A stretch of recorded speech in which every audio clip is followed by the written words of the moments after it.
In this video, I will show you how you can change the color of the time or the clock on the lock screen of your iPhone 15, 15 Pro, Pro Max, or the Plus. Now to do that, first of all, just go to the home screen and open the notifications panel. Now just tap and hold on the empty space in the notifications panel, then tap on customize. From here, just tap on the clock. Now you can select any of the default colors available over here. Also, you can increase or decrease the intensity of the color from the slider.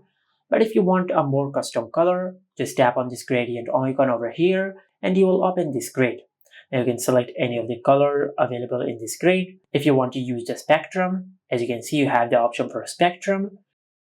You also have the option for slider if you want to customize the current color. But if you want to select a specific color from the wallpaper, then just tap on the eyedropper tool available over here. Just drag this tool and select the color which you want to use from your wallpaper. Now you can increase or decrease the intensity of the color from here. And once you're satisfied with the color of the clock, then just tap on anywhere on the screen. Then tap on done to save.